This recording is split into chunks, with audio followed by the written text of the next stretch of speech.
नमस्ते। आज हम जीएसटी की दुनिया में एक बहुत ही ज़रूरी टॉपिक पर बात करने वाले हैं। एक ऐसा टॉपिक जो हर बिजनेस के लिए, हर कारोबारी के लिए जानना बेहद ज़रूरी है, और वो है सेक्शन 54, यानी टैक्स रिफंड का अधिकार। तो सोचिए ज़रा, क्या कभी ऐसा हुआ है कि ज़रूरत से ज़्यादा जीएसटी भर दिया हो? मतलब जितना देना था उससे कई ज़्यादा।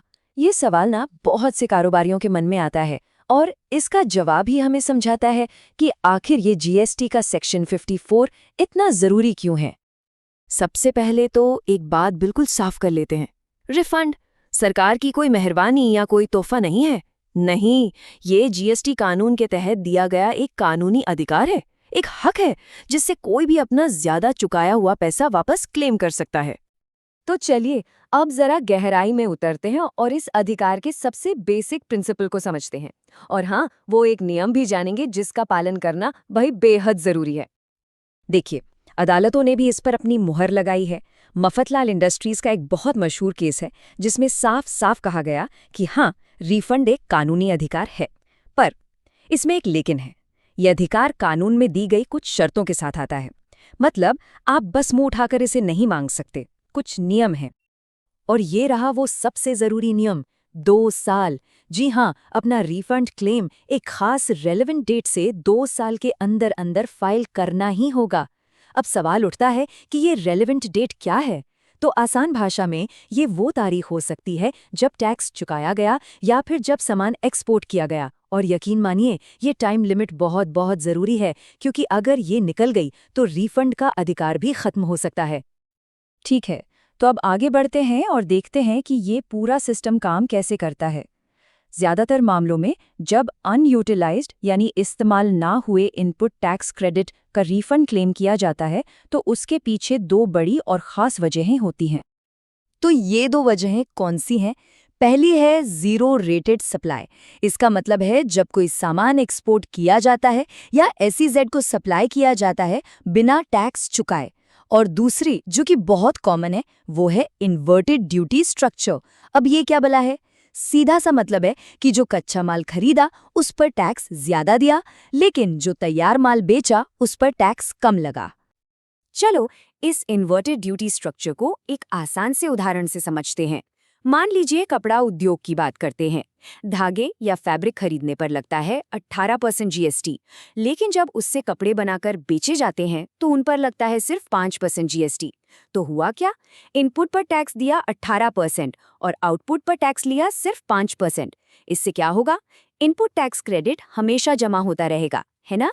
बस इसी जमा हुए क्रेडिट का रिफंड क्लेम किया जा सकता है। लेकिन यहाँ एक बहुत ज़रूरी शर्त है। कानून कहता है कि आप डबल फायदा नहीं उठा सकते। मतलब अगर आपके सप्लायर ने उसी सामान पर पहले ही कोई दूसरा सरकारी लाभ, जैसे कि ड्यूटी ड्रॉबैक ले लिया है, यानी एक्सपोर्ट पर चुकाए गए कस्टम्स ड्यूटी का रिफंड, तो फिर आईटीसी का रिफंड नहीं मिल सकता। एक ही चीज़ पर दो फायदे, ये नहीं चलेगा। तो अब तक हमने क्यों की बात कर ली कि रिफंड क्यों मिलता है। अब बात करते हैं कैसे की। मतलब अप्लाई करने से लेकर पैसा हाथ में आने तक का पूरा सफर वो कैसा होता है। देखिए, प्रोसेस सुनने में तो सीधा है। सबसे पहले सारे सबूतों के साथ एप्लीकेशन फाइल की जाती है। फिर जीएसटी ऑफिसर उस क्लेम की जांच पड़ताल करता है। कुछ खास मामलों में, जैसे एक्सपोर्ट के केस में, 90% तक का प्रोविजनल यानी एक तरह का अस्थायी रिफंड भी मिल सकता है। इसके बाद आता है फाइनल ऑर्डर, और फिर पैसा या तो एप्लीकेंट को मिलता है या फिर कंज्यूमर वेलफेयर फंड में चला जाता है। और हाँ, यहाँ एक बहुत काम की टिप है। अगर रिफंड का क्लेम 2 लाख रुपए से कम का है तो कागजों के ढेर लगाने की जरूरत नहीं है। बस एक सेल्फ डिक्लेरेशन यानी एक स्व घोषणा पत्र ही काफी होता है। ये एक बड़ी सहूलियत है छोटे क्लेम्स के लिए। खासतौर पर एक्सपोर्टर्स के लिए ये जानकारी सोने जैसी है। कानून कहता है कि उन्हें अपने क्लेम का 90% तक का प्रोविजनल रिफंड मिल सकता है। क्यों? ताकि उनका कैश फ्लो ना रुके, बिजनेस चलता रहे। और सिर्फ इतना ही नहीं, डिपार्टमेंट पर भी एक टाइम लिमिट है। उन्हें 60 दिनों के अंदर अंदर फाइनल ऑर्डर जारी करना ही होता है। अब हमने अधिकार की बात तो बहुत कर ली, लेकिन जैसा कहते हैं ना, हर सिक्के के दो पहलू होते हैं। रिफंड मिलना एक हक है, पर यह हमेशा गारंटीड नहीं होता। तो चलिए अब उन सिचुएशंस पर नजर डालते हैं जब रिफंड रोका जा सकता है या फिर खारिज भी हो सकता है। यहाँ पर एक बहुत बड़ा कॉन्सेप्ट आता है जिसे कहते हैं अनजस्ट एनरिचमेंट का सिद्धांत, यानी अन्यायपूर्ण समृद्धि। इसका मतलब बहुत सीधा है। अगर टैक्स का बोझ मतलब टैक्स का पैसा ग्राहक से वसूल कर लिया गया है तो फिर उसका रिफंड कारोबारी को नहीं मिलेगा। वो पैसा जाएगा कंज्यूमर वेलफेयर फंड में। लॉजिक बिल्कुल साफ है, जिस टैक्स को अपनी जेब से भरा ही नहीं उसका रिफंड क्यों मिले, है ना।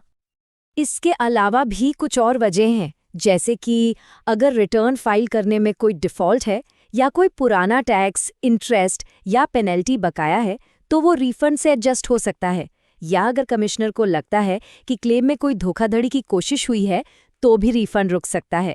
और हाँ, एक छोटी सी बात, अगर रिफंड का अमाउंट 1000 रुपये से कम है तो भी वो नहीं दिया जाता। तो अब आखिर में ये देखते हैं कि अदालतों ने इन मामलों में क्या कहा है। ये जो कोर्ट के फैसले हैं ना, ये बहुत ज़रूरी हैं। ये न सिर्फ कारोबारियों के अधिकारों को मजबूत करते हैं, बल्कि डिपार्टमेंट की जिम्मेदारियों को भी तय करते हैं। ये देखिए, एक्सपोर्टर्स के लिए एक बहुत बड़ी राहत। अदालत ने एकदम साफ कर दिया है कि एक्सपोर्ट के मामलों में वो अनजस्ट एनरिचमेंट वाला सिद्धांत लागू नहीं होता। क्यों? क्योंकि टैक्स का बोझ किसी विदेशी खरीदार पर नहीं डाला जाता। इसलिए रिफंड का पैसा सीधा एक्सपोर्टर की जेब में जाएगा, कंज्यूमर वेलफेयर फंड में नहीं। और ये एक और फैसला जो एक्सपोर्टर्स को और मजबूती देता है। कोर्ट ने कहा कि वो जो 90% वाला प्रोविजनल रिफंड है ना, वो देना ऑफिसर की मर्जी पर नहीं है। ये कोई ऑप्शन नहीं है, बल्कि एक अनिवार्य नियम है, उसे देना ही होगा। ये एक बहुत ही ज़रूरी बात है जो हमें समझनी चाहिए। क्लेम की सच्चाई सबसे ऊपर है। अदालतें भी यही मानती हैं। मतलब सिर्फ किसी छोटी मोटी कागजी गलती या प्रोसीजर की भूल की वजह से एक असली और जायज़ रिफंड को मना नहीं किया जा सकता। कंटेंट ज़्यादा ज़रूरी है, फॉर्म नहीं। और ये आखिरी फैसला एक बहुत मजबूत संदेश देता है। कानून ये पक्का करता है कि अगर रिफंड मिलने में 60 दिन से ज्यादा की देरी होती है तो उस देरी के लिए ब्याज पाना टैक्स पेयर का ऑटोमेटिक अधिकार है। ये कोई ऑफिसर की मेहरबानी नहीं है। पैसा लेट मिलेगा तो ब्याज के साथ मिलेगा। तो इन सब बातों के बाद आखिर में एक सवाल हर कारोबारी के लिए है। क्या अपने बिजनेस में रिफंड से जुड़े इन सभी हकों और नियमों की जानकारी है? क्योंकि याद रखिए, इन अधिकारों को जानना और समझना ही अपना सही पैसा वापस पाने की तरफ पहला और सबसे जरूरी